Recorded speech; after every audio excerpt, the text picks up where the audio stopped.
കർത്താവായ യേശുക്രിസ്തുവിന്റെ നാമത്തിൽ നിങ്ങൾക്ക് എല്ലാവർക്കും എൻ്റെ സ്നേഹവന്ദനം.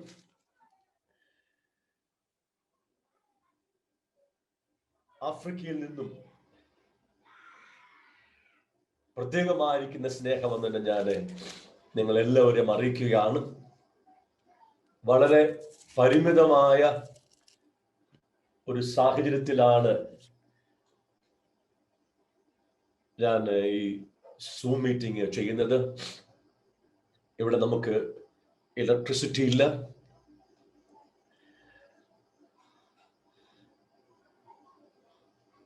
ഒരു നല്ല സ്ഥലം എനിക്ക് ഇവിടെ നിന്ന് പഠിപ്പിക്കാൻ വേണ്ടിയില്ല, അതുപോലെ ഇന്റർനെറ്റിന്റെ പ്രശ്നമുണ്ട്. എങ്കിലും എൻ്റെ ഉള്ളത്തിൽ നിങ്ങളുമായി ബന്ധപ്പെടുവാനും ഒരുമിച്ച് പ്രാർത്ഥിപ്പാനും ഒരുമിച്ച് ആരാധിപ്പാനുമുള്ള ഒരു വലിയ നിയോഗം വന്നതുകൊണ്ടാണ് ഞാൻ ഈ സൂമിലൂടെ ദൈവത്തിന്റെ വചനവുമായി നിങ്ങളുടെ മുമ്പാകെ വരുന്നത്. ഞങ്ങൾ താമസിക്കുന്നത് യുഗാണ്ടയിൽ എൻഡബെ എയർപോർട്ടിൽ നിന്നും ഏകദേശം 300 കിലോമീറ്റർ ദൂരം മാറിയുള്ള വളരെ റിമോട്ട് ആയിരിക്കുന്ന ഒരു വില്ലേജിലാണ്. ദൈവകൃപയാൽ എല്ലാ ശുശ്രൂഷകളും വീണ്ടും ആരംഭിക്കുവാൻ കർത്താവ് സഹായിച്ചു. ഇപ്പോൾ നമ്മുടെ ബൈബിൾ സ്കൂള് നടന്നുകൊണ്ടിരിക്കുന്നു. അതുപോലെ പ്രൈമറി സ്കൂൾ നമ്മൾ വീണ്ടും ആരംഭിച്ചു. ബോർഡിംഗ് സ്കൂള് നമ്മൾ ആരംഭിച്ചു. മെന്റലി റിട്ടാർഡഡ് ആയിരിക്കുന്ന കുഞ്ഞുങ്ങൾക്ക് വേണ്ടിയുള്ള സ്പെഷ്യൽ സ്കൂൾ ആരംഭിച്ചു. 2 സ്ഥലങ്ങളിൽ നമ്മൾ സഭ ആരംഭിച്ചു. ഇന്ന് ഒരു പുതിയ സ്ഥലത്ത് സഭ ആരംഭിക്കുവാനായിട്ട് എൻ്റെ വൈഫ് ഷേർലിയും കുഞ്ഞുങ്ങളുമായിട്ട് പോയിരിക്കുകയാണ്. അങ്ങനെ കോവിഡിന്റെ പ്രശ്നത്തിന്റെ മധ്യത്തിലും കർത്താവിന്റെ വേല ശക്തമായി നടന്നുകൊണ്ടിരിക്കുന്നു. കഴിഞ്ഞ മാസം ഏകദേശം 12ഓളം ആൾക്കാർ സ്നാനപ്പെടുവാൻ ഇടയായി തീർന്നു. നിങ്ങളുടെ പ്രാർത്ഥനയ്ക്ക് നന്ദി. ആഫ്രിക്കൻ മിഷന് വേണ്ടിയുള്ള നിങ്ങളുടെ സഹായത്തിനായിട്ട് പ്രത്യേകിച്ച് നന്ദി അറിയിക്കുകയാണ്. ഈ ദിവസങ്ങളിൽ കർത്താവ് അനുവദിച്ചാൽ ഈ സൂം മീറ്റിംഗ് വരും ദിവസങ്ങളിൽ, അതായത് എല്ലാ ദിവസങ്ങളിലും ഇതേ സമയത്ത് ചെയ്യുവാനായിട്ട് എനിക്ക് താല്പര്യമുണ്ട്. ഞാൻ അതിനുവേണ്ടി പ്രാർത്ഥിച്ചുകൊണ്ടിരിക്കുകയാണ്. യോഹന്നാന്റെ സുവിശേഷം അതിന്റെ 14-ാം അധ്യായം 23-ാം വാക്യമാണ് ഞാൻ നിങ്ങൾക്ക് വേണ്ടി വായിക്കുന്നത്. യോഹന്നാൻ എഴുതിയ സുവിശേഷം അതിന്റെ 14-ാം അധ്യായം 23-ാം വാക്യം. യേശു അവനോട്, എന്നെ സ്നേഹിക്കുന്നവൻ എന്റെ വചനം പ്രമാണിക്കും, എന്റെ പിതാവ് അവനെ സ്നേഹിക്കും, ഞങ്ങൾ അവന്റെ അടുക്കൽ വന്ന് അവനോട് കൂടെ വാസം ചെയ്യും.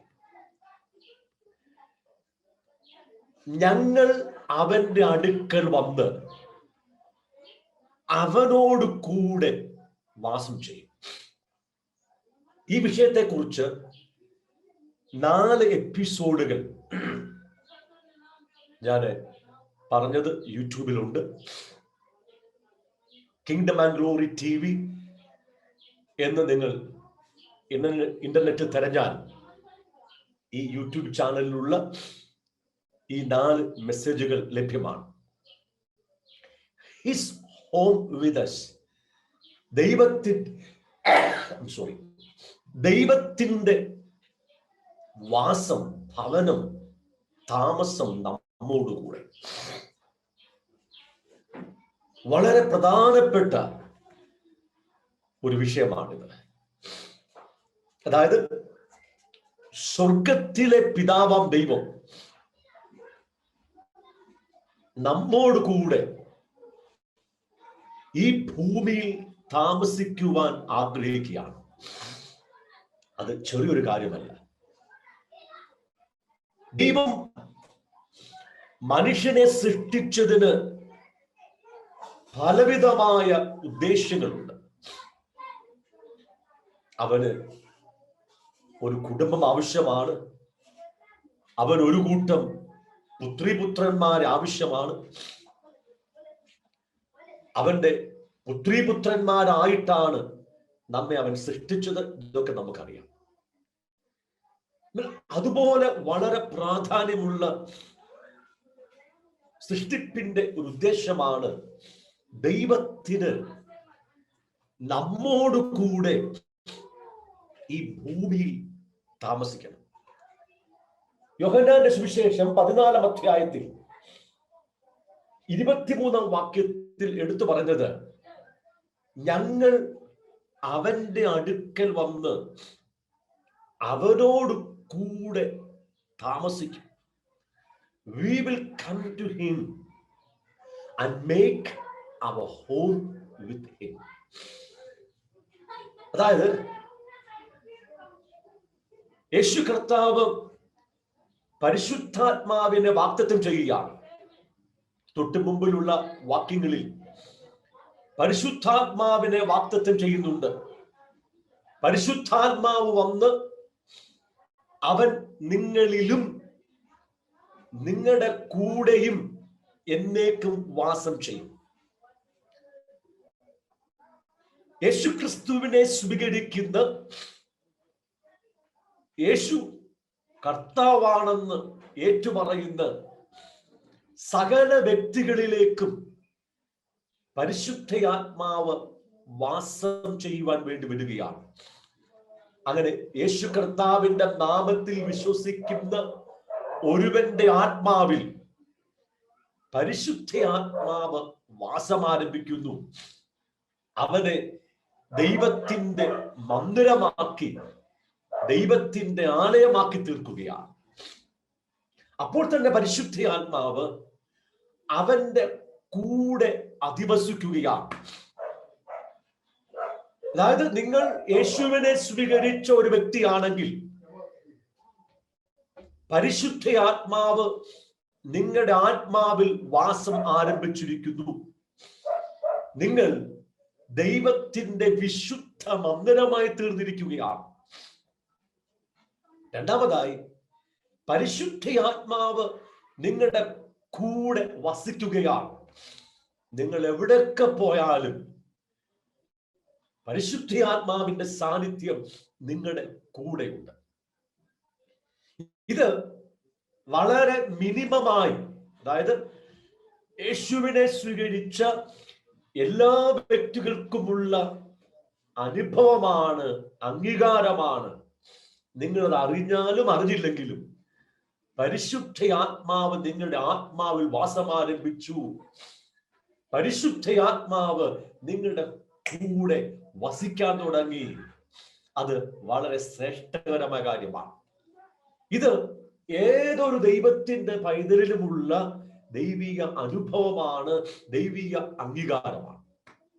എന്നാൽ മുന്നോട്ട് പറയുന്നത്, നിങ്ങൾ യേശുവിനെ കണ്ടെത്തി, യേശുവിനെ സ്വീകരിച്ചു, രക്ഷയൊക്കെ പ്രാപിച്ചു, ദൈവത്തിന്റെ മന്ദിരമായൊക്കെ തീർന്നു.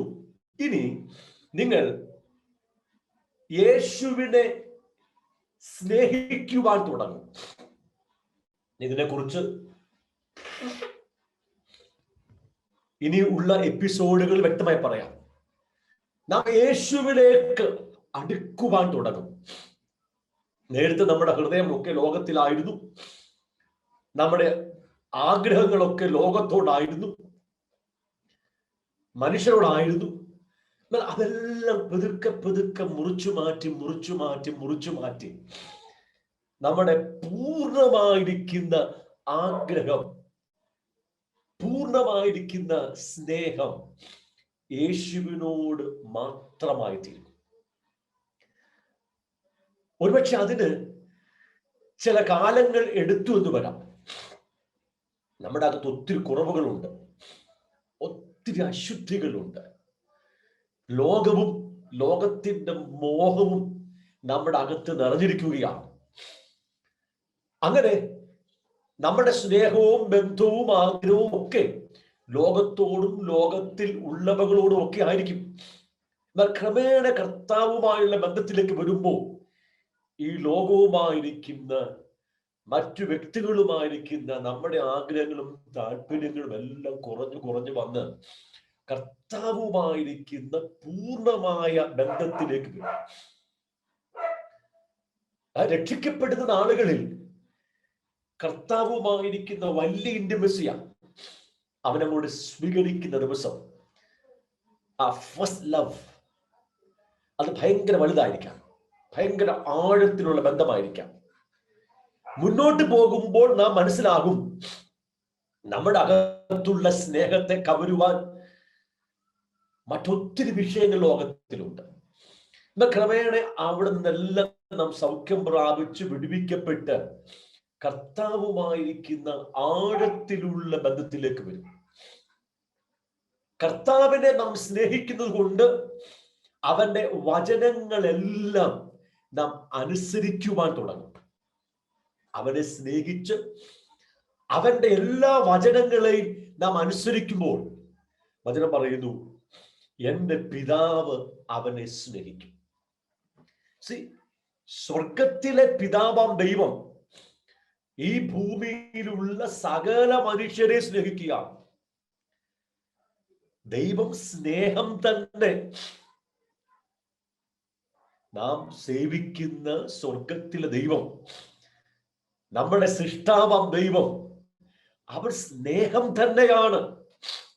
ഭൂമിയിലുള്ള സകല മനുഷ്യരെയും അവൻ സ്നേഹിക്കുകയാണ്. എന്നാൽ യേശു കർത്താവിനെ സ്വീകരിച്ചവരിൽ അവന്റെ സ്വന്തം മക്കളായവരോട് അവന്റെ ജീവനാലും ആത്മാവിനാലും ജനിച്ച വ്യക്തികളോട്, ആ മക്കളോട്, ആ പുത്രിപുത്രന്മാരോട് അവന് അധികമായ സ്നേഹവും കരുതലുമുണ്ട്. എന്നാൽ അതിലും അപ്പുറമായി അവൻ സ്നേഹിക്കുന്ന ആൾക്കാരുണ്ട്. കേൾക്കണം, ദൈവം സ്നേഹമാണ്. ലോകത്തിലുള്ള സകല മനുഷ്യരെയും അവൻ സ്നേഹിക്കുന്നു. അതുകൊണ്ടാണ് തന്റെ ഏകജാതനായ പുത്രനെ തിരസ്കരിച്ച് അവനെ തള്ളിക്കളഞ്ഞിട്ട് നമ്മെ അവൻ സ്നേഹിച്ചത്. രണ്ടാമത്, യേശുവിനെ സ്വീകരിച്ച് ദൈവത്തിന്റെ ജീവനാലും ആത്മാവിനാലും ജനിച്ചിരിക്കുന്ന ദൈവത്തിന്റെ സ്വന്തം പുത്രിപുത്രന്മാരായിരിക്കുന്നവരോട് അവന് വലിയ സ്നേഹമുണ്ട്. മൂന്നാമതായി, അവന് കുറച്ചുകൂടെ സ്നേഹമുള്ള ആൾക്കാരുണ്ട്. ആരാണ്?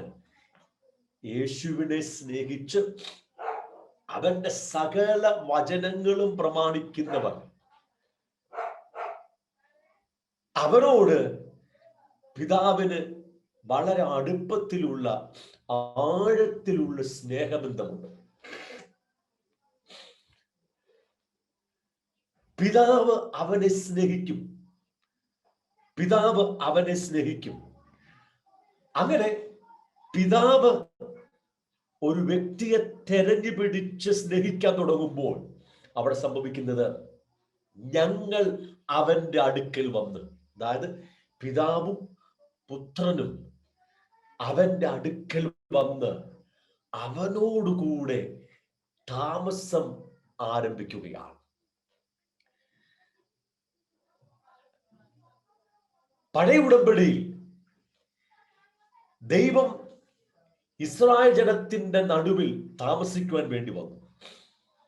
മരുഭൂമിയിൽ 40 വർഷങ്ങൾ ഇസ്രായേൽ മക്കളുടെ നടുവിൽ ഒരു കൂടാരം ചമച്ച് ദൈവം മുഴുപ്രത്യക്ഷതയോടെ അവരുടെ നടുവിൽ താമസിച്ചു. അവർക്ക് കാണാം, അവർക്ക് കേൾക്കാം, തൊട്ടറിയുന്ന ദൈവ സാന്നിധ്യം, ദൈവ തേജസ് അവരുടെ നടുവിൽ വാസം ചെയ്തു. അതിനുശേഷം ജെറുസലേം ദേവാലയത്തിൽ ഇസ്രായേൽ മക്കൾ കനാൻ നാട്ടിലെത്തി. ശലോമോൻ രാജാവ് ദൈവത്തിന് വേണ്ടി ആലയം പണിതു, ജെറുസലേം ദേവാലയം. അവിടെ ദൈവം തന്റെ തേജസ്സോടുകൂടി ഇറങ്ങി വന്ന് വാസം ആരംഭിച്ചു. നൂറ്റാണ്ടുകൾ ജനത്തിന്റെ നടുവിൽ അവന്റെ തേജസ്സിന്റെ പ്രത്യക്ഷതയിൽ അവൻ വാസം ചെയ്യുകയാണ്.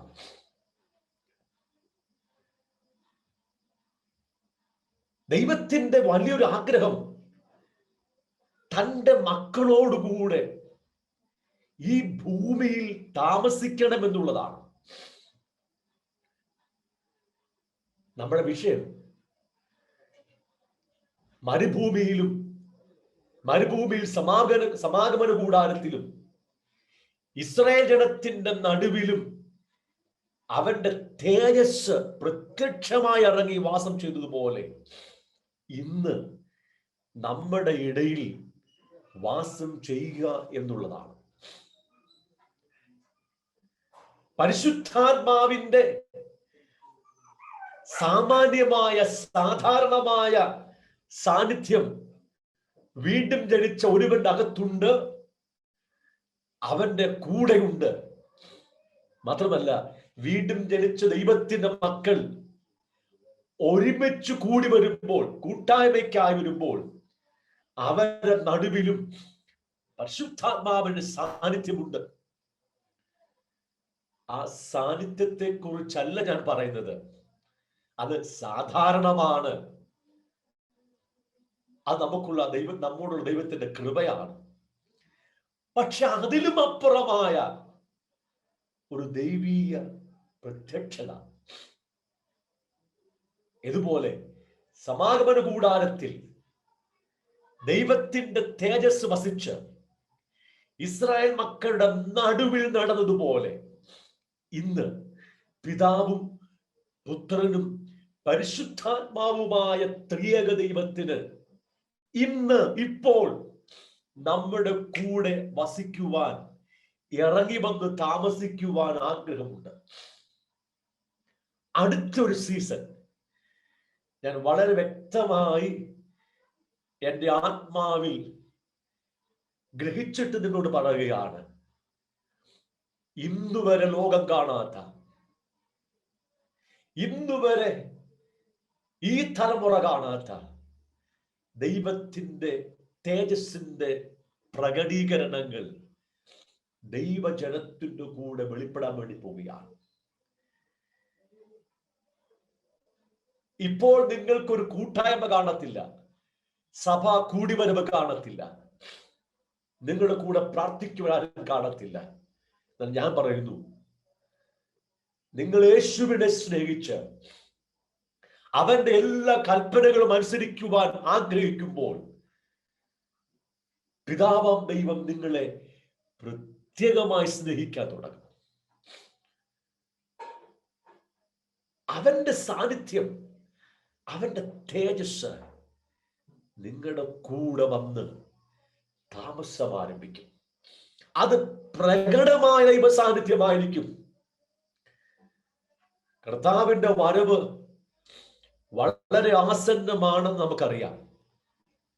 പക്ഷെ കർത്താവിന്റെ വരവിന് മുമ്പ് ഈ ഭൂമിയിൽ ദൈവസഭയ്ക്ക് ഒരു സീസണും കൂടെ ദൈവം തന്നിട്ടുണ്ട്. എത്ര മഹാമാരി വന്നാലും, എത്ര ക്ഷാമങ്ങൾ വന്നാലും, ഭൂകമ്പങ്ങൾ വന്നാലും, അതിന്റെ നടുവിൽ സ്വർഗത്തിലെ പിതാവാം ദൈവത്തെ അന്വേഷിക്കുന്ന, അവന്റെ വചനങ്ങൾ അനുസരിച്ച് പുത്രനെ സ്നേഹിക്കുന്ന സകല വ്യക്തികളെ കൂടെ വിട്ടുമാറാത്ത ദൈവ സാന്നിധ്യം ഉണ്ടാകും. പാപം പെരുകിയെടുത്ത് കൃപ പെരുകി എന്ന് വചനം പറയുന്നുണ്ട്. ഓരോ തലമുറയിലും, ഓരോ കാലഘട്ടത്തിലും ഈ ലോകത്തിൽ പാപം പെരുകിയ സമയത്ത് ദൈവത്തെ അന്വേഷിച്ച ദൈവമക്കൾക്ക് ദൈവം തന്റെ കൃപയും വർദ്ധിപ്പിച്ചു കൊടുത്തിട്ടുണ്ട്. ഇന്ന് ലോകത്തിൽ അനീതിയും കഷ്ടതയും ബുദ്ധിമുട്ടും ദാരിദ്ര്യവും അസമാധാനവും പകർച്ചവ്യാധികളൊക്കെ വർദ്ധിച്ചുകൊണ്ടിരിക്കുക. അതിന് നടുവിൽ ദൈവത്തെ അന്വേഷിക്കുന്ന, യേശുവിനെ സ്നേഹിക്കുന്ന, അവന്റെ വചനങ്ങൾ പ്രമാണിക്കുന്ന ഓരോ വ്യക്തികളെ കർത്താവ് തെരഞ്ഞു പിടിച്ച് അവരെ സ്നേഹിച്ച് അവരോടുള്ള തന്റെ സാമീപ്യം വെളിപ്പെടുത്തി തന്റെ തേജസ്സിനാൽ അവരുടെ ഇടയിലേക്ക് ഇറങ്ങി വന്ന്, അവരുടെ അരികിലേക്ക് ഇറങ്ങി വന്ന് ദൈവം താമസിക്കാൻ വേണ്ടി പോവുകയാണ്. അവരുടെ ശുശ്രൂഷകളിൽ ആ തേജസ് ഇറങ്ങി വരും. സാന്നിധ്യമല്ല, ദൈവം മഹത്വത്തോടെ ഇറങ്ങി വന്ന് അവരുടെ അത്ഭുതങ്ങളും അടയാളങ്ങളും സംഭവിക്കുമാറാക്കും.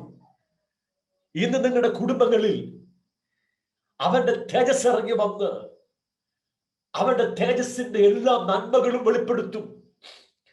അവന്റെ തേജസ് ഇറങ്ങി വന്നാൽ അവിടെ ജീവന്റെ പൂർണ്ണതയുണ്ട്. അവന്റെ തേജസ് ഇറങ്ങി വന്നാൽ അവിടെ സമാധാനത്തിന്റെ പൂർണ്ണതയുണ്ട്. അവന്റെ തേജസ് ഇറങ്ങി വന്നാൽ അവിടെ സന്തോഷത്തിന്റെ പൂർണ്ണതയുണ്ട്. അവന്റെ തേജസ് ഇറങ്ങി വന്നാൽ അവിടെ ആശ്വാസത്തിന്റെ പൂർണ്ണതയുണ്ട്. അവന്റെ തേജസ് ഇറങ്ങി വന്നാൽ അവിടെ വിശ്രമം, സ്വസ്ഥത, വിശ്രമത്തിന്റെ പൂർണ്ണതയുണ്ട്. അവിടെ എല്ലാ സമൃദ്ധികളുമുണ്ട്, സമ്പത്തുണ്ട്, ആരോഗ്യമുണ്ട്, വിടുതലുണ്ട്, ഭക്ഷണമുണ്ട്. എന്തൊക്കെ ആവശ്യമാണോ ഒരു മനുഷ്യന്റെ ആത്മാവിനും, ഒരു മനുഷ്യന്റെ പ്രാണനും, ഒരു മനുഷ്യന്റെ ദേഹത്തിനും എന്തൊക്കെ ആവശ്യമുണ്ടോ അതിന്റെ എല്ലാം ഉറവിടം കർത്താവിന്റെ തേജസ്സിന്റെ സാന്നിധ്യമാണ്. ആ തേജസ് ഇറങ്ങി വരികയാണ്. പിതാവും പുത്രനും പരിശുദ്ധാത്മാവുമായ ത്രിയേക ദൈവം നിങ്ങളുടെ കൂടെ വന്ന് താമസിക്കുവാൻ ആഗ്രഹിക്കുന്നു. ഇതുപോലെ വീണ്ടും എടുത്തു പറയട്ടെ, മരുഭൂമിയിൽ സമാഗമന കൂടാരത്തിൽ മോശയ്ക്കും ഇസ്രായേൽ ജനത്തിനും കാണത്തക്ക രീതിയിൽ, കേൾക്കത്തക്ക രീതിയിൽ, സ്പർശിച്ചനുഭവിച്ചറിയത്തക്ക നിലയിൽ കർത്താവ് വെളിപ്പെട്ടില്ലേ? 40 വർഷങ്ങൾ അവർ ദൈവത്തോട് മത്സരിക്കുന്ന ജനമായിരുന്നു. പിറുപിറുപ്പുണ്ടായിരുന്നു, ബലഹീനതയുണ്ടായിരുന്നു, കുറവുകൾ ഉണ്ടായിരുന്നു, വീഴ്ചകൾ ഉണ്ടായിരുന്നു. ആ കുറവുകളും വീഴ്ചകളും അശുദ്ധികളും നിരന്തരം വെളിപ്പെടുന്ന ജനത്തിന്റെ നടുവിൽ അവൻ താമസിച്ചില്ലേ? യെസ്, അവരെ അനുഗ്രഹിച്ചില്ലേ? 40 വർഷങ്ങൾ അവരെ വസ്ത്രം ജീർണിച്ചു പോയില്ലല്ലോ, അവരെ കാലുകൾക്ക് നീര് വെച്ചില്ലല്ലോ. മരുഭൂമിയിൽ ധാന്യവും വീഞ്ഞുമില്ലാത്തടുത്ത്, മാംസവും മത്സ്യവുമില്ലാത്തടുത്ത് ദൈവം അവരെ പരിപോഷിപ്പിച്ചില്ലേ? 6 ലക്ഷത്തിലധികം വരുന്ന പുരുഷന്മാർ, അവരുടെ ഭാര്യമാർ, അവരുടെ മാതാപിതാക്കൾ, അവരുടെ കുഞ്ഞുങ്ങൾ, ഏകദേശം ഒരു 20 ലക്ഷത്തോളം ജനസമൂഹം. ദൈവം അവരെ പോറ്റിപ്പുലർത്തിയില്ലേ? വരണ്ടുണങ്ങിയ മരുഭൂമിയുടെ അനുഭവത്തിൽ അവർക്ക് കുളിർമ കൊടുത്തില്ലേ? പകൽ മേഘസ്തംഭമായി സൂര്യന്റെ താപമേൽക്കാതെ സൂക്ഷിച്ചില്ലേ? രാത്രി അഗ്നിത്തൂണായി, വഴികാട്ടിയായി, വെളിച്ചമായി അവരെ സൂക്ഷിച്ചില്ലേ? ദൈവത്തിന്റെ തേജസ്സാണത്. പ്രിയമുള്ളവരെ, ആ ദൈവത്തിന്റെ സാന്നിധ്യം, തേജസ് നമ്മുടെ അടുക്കൽ വന്ന് നമ്മോടുകൂടെ താമസിക്കുവാൻ ഇന്ന് ദൈവത്തിന് ആഗ്രഹമുണ്ടെന്ന് അറിഞ്ഞിരിക്കണം. സഭ, എന്നെ കേൾക്കുന്ന ഓരോ വ്യക്തികളും ഈ ഒരു അനുഭവത്തിലേക്ക് വരുവാൻ സ്വർഗത്തിലെ ദൈവം ആഗ്രഹിക്കുകയാണ്. ആ വചനം കണ്ടോ നിങ്ങൾ?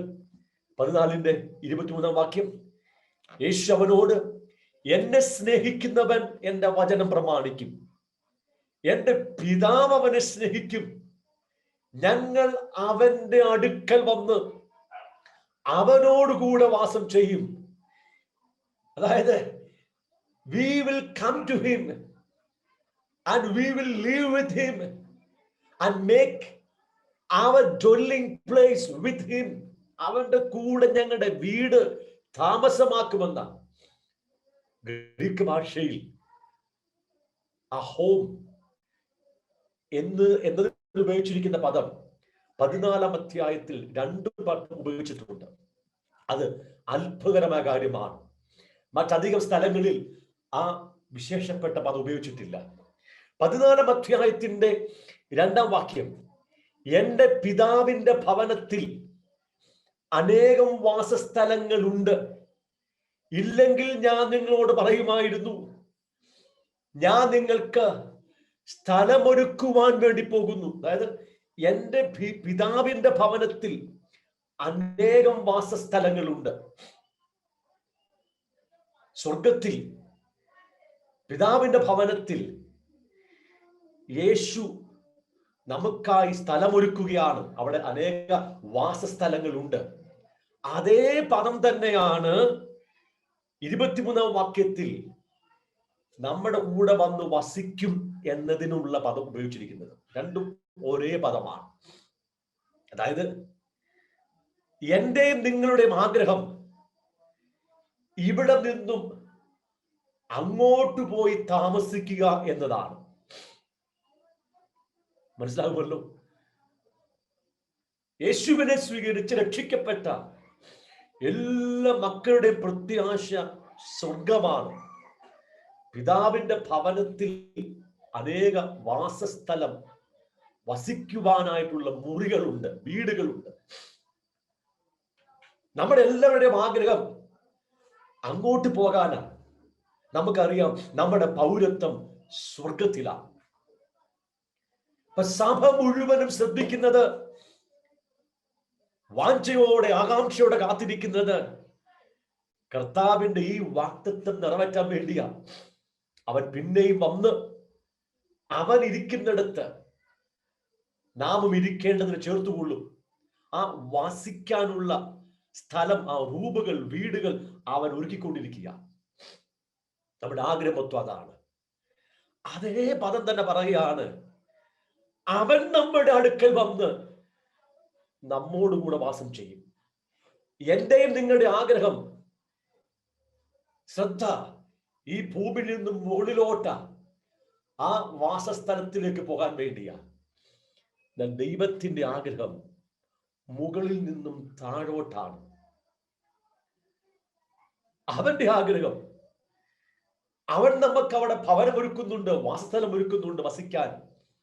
പക്ഷേ അവന്റെ ആഗ്രഹം നമ്മൾ ഈ ഭൂമിയിൽ അവന് വസിക്കുവാൻ വാസസ്ഥലം ഒരുക്കണമെന്നാണ്.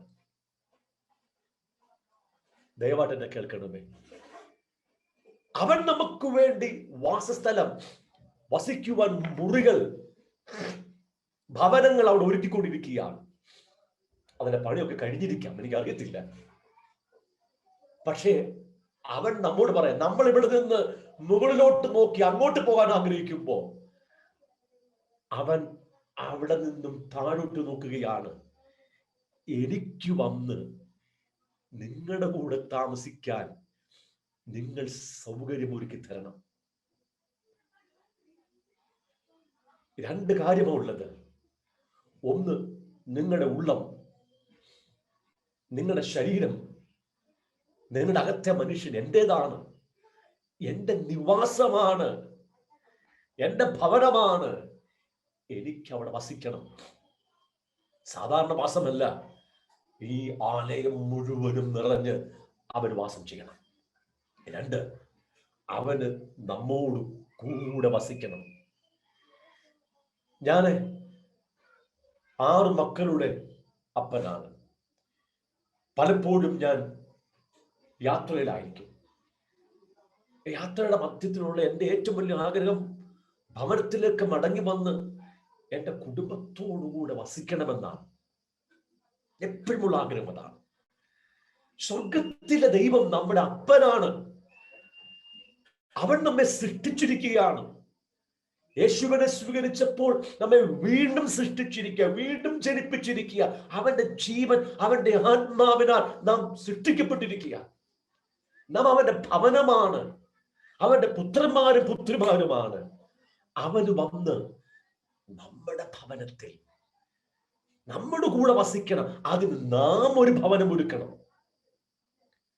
എത്ര ശ്രേഷ്ഠമാണിത്! നമ്മുടെ ആഗ്രഹം മുഴുവനും മുകളിലോട്ട. ആ ഭവനത്തിൽ അവൻ ഒരുക്കുന്ന വാസസ്ഥലത്തിൽ എത്താൻ വേണ്ടിയാണ്, ആ വീട്ടിലെത്താൻ വേണ്ടി, ആ മുറിയിലെത്താൻ വേണ്ടിയാണ്. അവന്റെ ആഗ്രഹം അതല്ല. ഇന്ന്, ഇപ്പോൾ ഇപ്പോൾ ഈ നിമിഷം നാം ഒന്ന് ഒരുങ്ങി കൊടുത്താൽ, നാം വിശുദ്ധിയിലേക്കൊന്ന് വന്നാൽ, ദൈവസ്നേഹത്തിലേക്ക് വന്നാൽ, കർത്താവിന്റെ വചനം അനുസരിച്ച് തുടങ്ങിയാൽ, അവന് വസിക്കാൻ തക്ക ഒരു ഭവനമായി കഴിഞ്ഞാൽ, പിതാവും പുത്രനും പരിശുദ്ധാത്മാവുമായവൻ നമ്മുടെ അടുക്കൽ വന്ന് നമ്മോട് കൂടെ വാസം ആരംഭിക്കുകയാണ്. പിതാവിന്റെ ആഗ്രഹം എത്ര വലുതാണ്! ഞാൻ ഉറച്ചു വിശ്വസിക്കുന്നു, ഈ തലമുറയിൽ ഒരു കൂട്ടം ജനം ഈ ഭൂമിയിൽ ദൈവത്തിന് പാർപ്പിടം ഒരുക്കുന്നവരായിത്തീരും. ഇസ്രായേൽ മക്കൾ മരുഭൂമിയിൽ സമാഗമന കൂടാരം പണിതു. അവരാണ് പണിതു കൊടുത്തത്, ദൈവം പണിതില്ല. ദൈവത്തിന് വേണമെങ്കിൽ ഒറ്റ വാക്കിൽ പറയാം, ഉണ്ടാകട്ടെ എന്ന് പറയത്തില്ലയോ?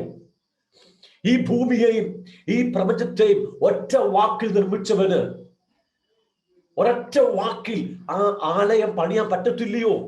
അവൻ ചെയ്തില്ല. ജനത്തിനെ കൊണ്ട് പണിയിച്ചു. അവരാണ് ദൈവത്തിനു വേണ്ടി ഭവനം ഒരുക്കേണ്ടത്. പദ്ധതി, പ്ലാൻ ദൈവത്തിൻ്റെതാണെങ്കിലും പണിയേണ്ടത് മനുഷ്യനാണ്. അങ്ങനെ അവർ പണിതപ്പോൾ ദൈവം ഇറങ്ങി വന്ന് താമസിച്ചു. ഇന്ന് ദൈവം നമ്മോട് പറഞ്ഞത്, എനിക്ക് വന്ന് വസിക്കാൻ നീ ഒരു ഭവനം ഒരുക്കണം. ഒന്ന്, നീ തന്നെയാണ് എൻ്റെ ഭവനം. നീ എൻ്റെ വചനമനുസരിച്ച് എൻ്റെ പുത്രനെ സ്നേഹിക്കുമ്പോൾ ഞാൻ നിന്നെ സ്നേഹിക്കും. എൻ്റെ തേജസ്സിനാൽ ഞാൻ നിന്നെ നിറയ്ക്കും. അപ്പോൾ തന്നെ എൻ്റെ തേജസ് നിന്റെ കൂടെ വസിക്കാൻ തുടങ്ങും. അങ്ങനെ പിതാവുമായുള്ള ആ തേജസ്സുമായുള്ള ഗാഢമായ ബന്ധത്തിലേക്ക് നിങ്ങൾ വരുമ്പോൾ നിങ്ങളുടെ ജീവിതത്തിൽ വലിയ ദൈവപ്രവൃത്തി വെളിപ്പെടും. നിങ്ങൾ സമാധാനം കൊണ്ട് നിറയും, സന്തോഷം കൊണ്ട് നിറയും, ആശ്വാസം കൊണ്ട് നിറയും, ആഹ്ലാദം കൊണ്ട് നിറയും. ദൈവ പ്രവൃത്തി നിങ്ങളിലൂടെ വെളിപ്പെടാൻ തുടങ്ങും. പ്രിയമുള്ളവരെ, എൻ്റെ വാക്കുകൾ ഞാനിവിടെ അവസാനിപ്പിക്കുകയാണ്. ഇനി വരുന്ന ദിവസങ്ങളിൽ കർത്താവ് അനുവദിക്കുന്ന പോലെ ഈ വിഷയങ്ങൾ നമുക്ക് ക്രമമായി പഠിക്കുവാൻ, അതിൻ്റെ അനുഭവത്തിലേക്ക് വരുവാൻ കർത്താവിൻ്റെ ആത്മാവ് സഹായിക്കും. ഈ സമയത്ത് ഈ സോഷ്യൽ മീഡിയ പ്ലാറ്റ്ഫോമിലൂടെ എന്നെ കേട്ടുകൊണ്ടിരിക്കുന്ന നിങ്ങൾ എല്ലാവരെയും സ്വർഗത്തിലെ ദൈവം അനുഗ്രഹിക്കുകയാണ്. ഈ വചനം നിങ്ങൾ അകത്തേക്ക് ഇറങ്ങി വരികയാണ്. His home with you. അവന്റെ ഭവനം, അവന്റെ വാസം നിങ്ങളോടുകൂടെ. തേജസ്സിൽ മരുഭൂമിയിൽ ഇസ്രായേൽ ജനത്തിന്റെ നടുവിൽ വാസം ചെയ്തതുപോലെ ദൈവം നിങ്ങളുടെ കൂടെ വസിക്കുന്ന, നിങ്ങളുടെ കൂടെ നടക്കുന്ന, നിങ്ങളിൽ ജീവിക്കുന്ന വലിയൊരു അനുഭവത്തിലേക്ക് ദൈവം നിങ്ങളെ മാറ്റുവാൻ വേണ്ടി പോവുകയാണ്. ഞാൻ നിങ്ങൾക്കായി പ്രാർത്ഥിക്കുകയാണ്. സ്വർഗത്തിലും ഭൂമിക്കും നാഥനും അധികാരിയുമായ യേശുക്രിസ്തുവിന്റെ നാമത്തിൽ ഞാൻ നിങ്ങളെ അനുഗ്രഹിക്കുന്നു. നിങ്ങൾ അനുഗ്രഹിക്കപ്പെടട്ടെ. യേശുക്രിസ്തുവിന്റെ നാമം നിങ്ങളുടെ മേൽ പ്രഖ്യാപിച്ച്, യേശുക്രിസ്തുവിന്റെ നാമം നിങ്ങളുടെ മേൽ വെച്ച്, യേശുക്രിസ്തുവിന്റെ നാമം ഒരു മുദ്രയായി നിങ്ങളുടെ മേൽ വെച്ച്, യേശുക്രിസ്തുവിന്റെ നാമത്തിലെ എല്ലാ സ്വർഗീയ അനുഗ്രഹങ്ങളും ഭൗതിക നന്മകളും നിങ്ങളുടെ മേൽ പകർന്ന് ഞാൻ നിങ്ങളെ അനുഗ്രഹിക്കുന്നു. അനുഗ്രഹിക്കപ്പെടുക. Be blessed in Jesus' mighty name. Be blessed and blessed and be blessed in Jesus' mighty name. നിങ്ങൾ അകത്തു വരുമ്പോഴും പുറത്തു പോകുമ്പോഴും യേശുവിന്റെ നാമത്തിൽ അനുഗ്രഹിക്കപ്പെടട്ടെ. പട്ടണത്തിൽ നിങ്ങൾ ഒരു അനുഗ്രഹമായിരിക്കട്ടെ. ഭവനത്തിൽ നിങ്ങൾ ഒരു അനുഗ്രഹമായിരിക്കട്ടെ. നിങ്ങൾ ചെയ്യുന്നതൊക്കെയും യേശുവിന്റെ നാമത്തിൽ സാധ്യമായി തീരട്ടെ.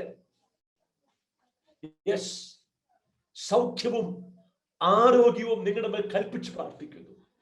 എല്ലാ രോഗങ്ങളും ഇപ്പോൾ യേശുവിന്റെ നാമത്തിൽ നിങ്ങളെ വിട്ട് മാറിപ്പോകുവാൻ കൽപ്പിക്കുകയാണ്. സൗഖ്യമാകുക, ഹൃദയത്തിലെ ഭാരങ്ങൾ മാറുക, നിരാശകൾ മാറുക, ഭയങ്ങൾ മാറുക, ആകുല ചിന്തകൾ മാറിപ്പോകുക. യെസ്, എല്ലാ വിചാരങ്ങളും, എല്ലാ ദുഃഖങ്ങളും, എല്ലാ ഭയവും നിങ്ങൾ വിട്ട് മാറുവാൻ ഞാൻ കൽപ്പിക്കുന്നു. യേശുവിൻ നാമത്തിൽ സൗഖ്യമാകുക. ഹൃദയം തകർന്നവരെ മുറിവ് കിട്ടുന്ന യേശു കർത്താവിന്റെ അഭിഷേകത്താൽ നിങ്ങളുടെ ഹൃദയങ്ങളെ സുഖപ്പെടുത്തുകയാണ്. ദൈവിക സമാധാനം, ദൈവിക ആശ്വാസം, ദൈവിക സന്തോഷം നിങ്ങളുടെ ഹൃദയത്തിൽ പകർന്ന് ഞാൻ നിങ്ങളെ അനുഗ്രഹിക്കുന്നു. ആനന്ദ നദിയാൽ ഞാൻ നിങ്ങളുടെ ഹൃദയത്തെ അഭിഷേകം ചെയ്യുകയാണ്. ദൈവ സ്നേഹത്താൽ നിങ്ങളുടെ ഹൃദയങ്ങളെ നിറയ്ക്കുകയാണ്. യേശുവിന്റെ നാമത്തിൽ എല്ലാ ദാരിദ്ര്യങ്ങളും മാറിപ്പോകട്ടെ. സാമ്പത്തിക ഇടുക്കങ്ങൾ, പരിമിതികൾ പൊളിഞ്ഞു മാറിപ്പോകട്ടെ. എന്റെ ദൈവമോ, നിങ്ങളുടെ ബുദ്ധിമുട്ടൊക്കെയും മഹത്വത്തോടെ തന്റെ തേജസ്സിന്റെ ധനത്തിനൊത്തവണ്ണം യേശു ക്രിസ്തു വഴി പൂർണ്ണമായി തീർത്തു തരട്ടെ. എല്ലാ ദാരിദ്ര്യം മാറിപ്പോകുക, എല്ലാ കടബാധ്യതകളും മാറിപ്പോകുക, സാമ്പത്തിക ഞെരുക്കങ്ങൾ മാറിപ്പോകുക. യേശുവിന്റെ നാമത്തിലുള്ള സാമ്പത്തിക അഭിവൃദ്ധി നിങ്ങളുടെ മേൽ പ്രഖ്യാപിച്ച് ഞാൻ നിങ്ങളെ അനുഗ്രഹിക്കുകയാണ്.